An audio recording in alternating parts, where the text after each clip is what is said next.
Welcome back to the second part of the programme from the Condroz Rally in Belgium.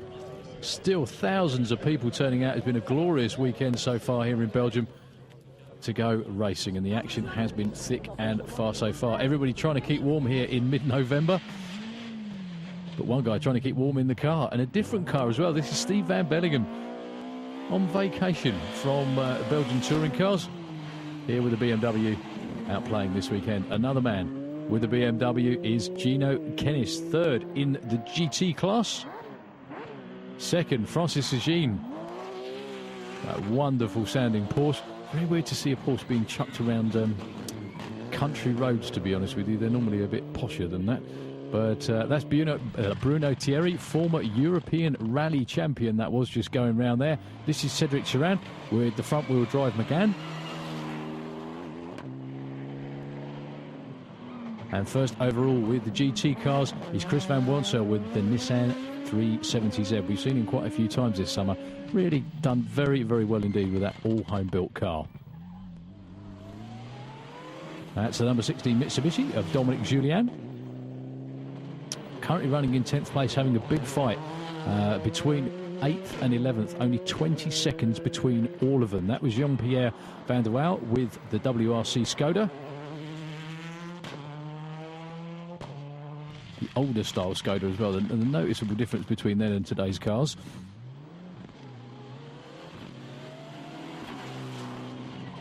That's Van der Heuvel with the Mitsubishi again from the Netherlands.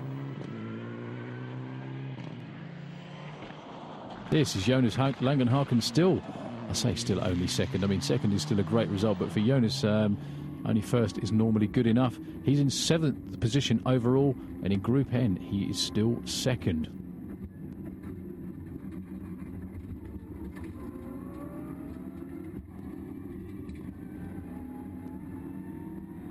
But he can console himself because he's Belgian Rally Champion for Group N in 2011. This is Stefan Ohane, who's just in front of him in 6th, and he's first in Group N as well.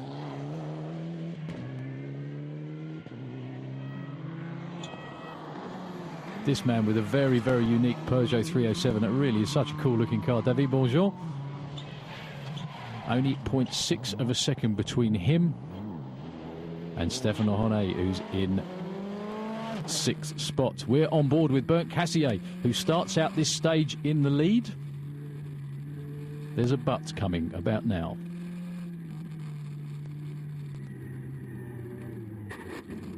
And a very graceful and then leafy slide into the weeds for the leader. And we're talking to Bernd right now. The interview says, Bernd, you were doing well, but what happened? He said, well, at the start of the stage was delayed by 30 minutes. So we started on cold tyres, and in the beginning of the stage, there was a long left hander which tightened towards the end. Some damp on the racetrack, and the car started sliding and hit a tree stump, and the wheel was broken. So that's it, over and out. Well, what a sad end for the race leader, but that means everybody obviously behind him moves up. Freddie Loix goes from 4th into 3rd. Well, happy birthday, Freddie, as he's called today. Absolutely on the limit around these very narrow and slippery roads.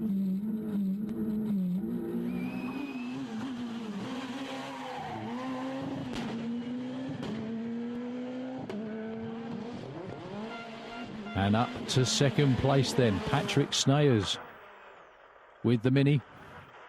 Now, these cars might look similar, but this is a WRC car, which it means it's more powerful, and obviously that means it's faster as well than the Super 2000 that you just saw Freddie Loix driving then, and also the car that Thierry Neuville is driving. So it makes it even more amazing these guys are keeping pace with that WRC Mini.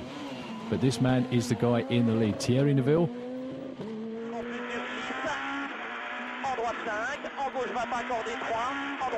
Even though he's young, very experienced indeed. Normally catch Thierry racing in the IRC.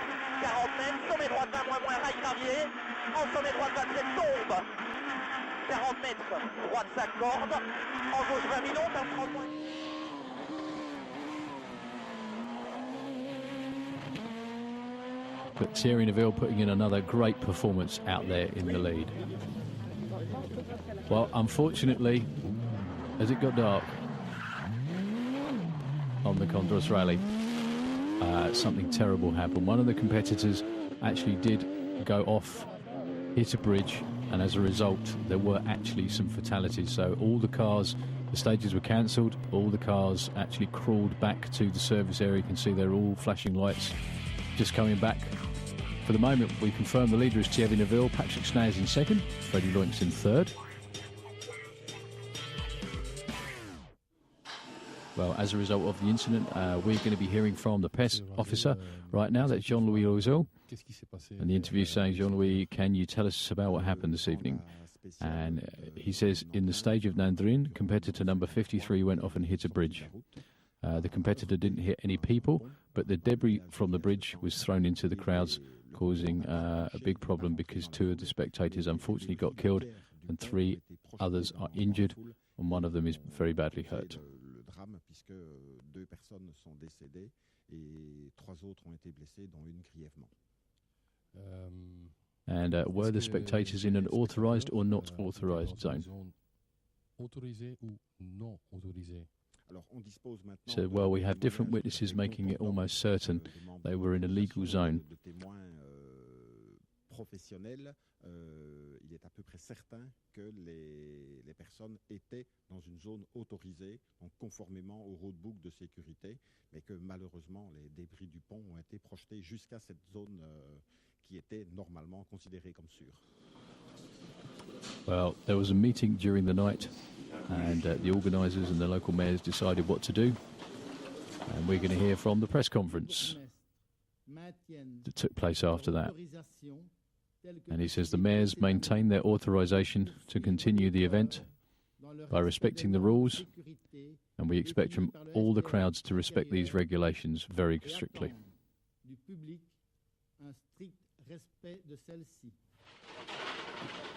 Well, it was a very sombre mood the next morning, and a couple of very high-profile withdrawals from the rally as a result. This is Thierry Neuville. And the interviewer says, you took the decision not to start. Tell us why. And he said, well, together with the Peugeot team Belgium, we decided not to take the start out of respect for the people who got injured and killed. It's a good decision, and we also want to show the spectators that they have to respect the organisers and the stewards, and they have to let us do our job properly as well. Laisser la place aux pilotes de pouvoir faire leur travail. Well, another withdrawal is Freddie Loinks, and Freddie deciding pretty much the same thing. And the interviewer said, why did you decide not to start together with your team and the Peugeot team of Neuville?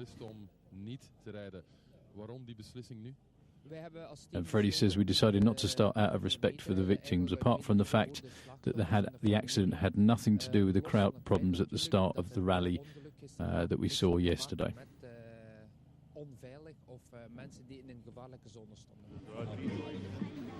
Well, there were still crowds out and there was still a rally to wrap up, so this is how it finished for the Historics. First of all, Tur van der Abel finished third with the BMW.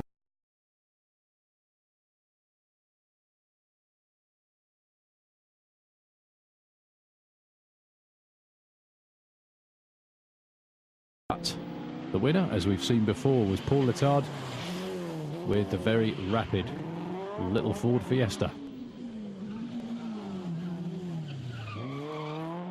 Racing around the same streets and the same cobbles that it did probably 40 years ago. Well, back to the rest of the rally, and this is Kevin de Maarschalk, who's currently 7th with some great times in the later stages, really getting the hang of the four-wheel drive car. 5th overall at the moment, that's Jesper van der Heuvel. We just saw him go past there.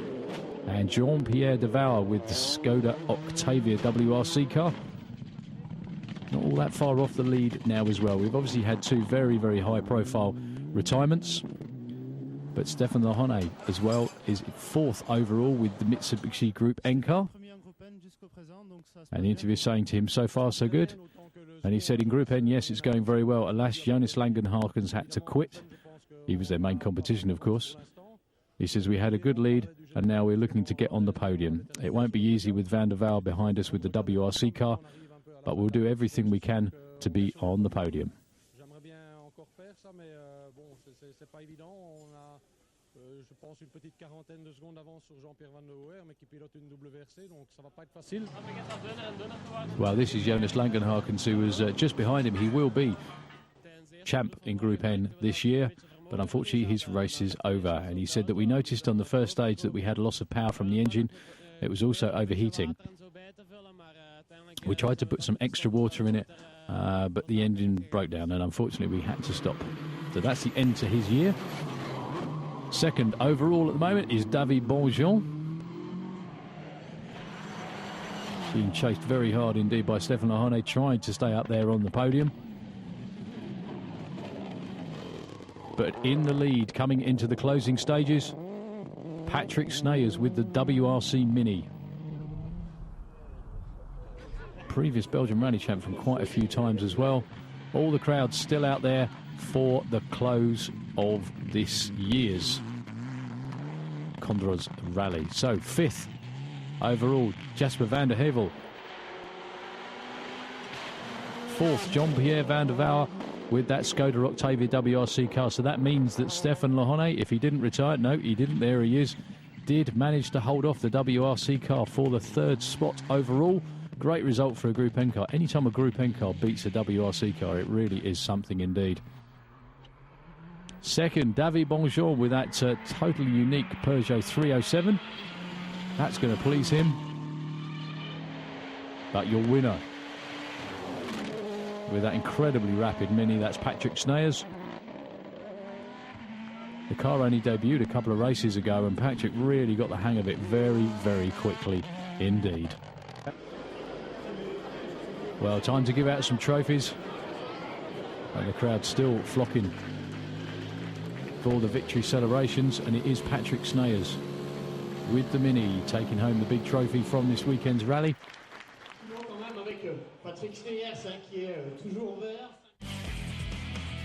And he finishes nearly 2 minutes ahead of David Bonjean. Stefan Lohane third, Van der Wouwer fourth, and Van der Heuvel was fifth. And that's it for all the action from the 2011 Belgian Rally Championship. Please join us again in 2012.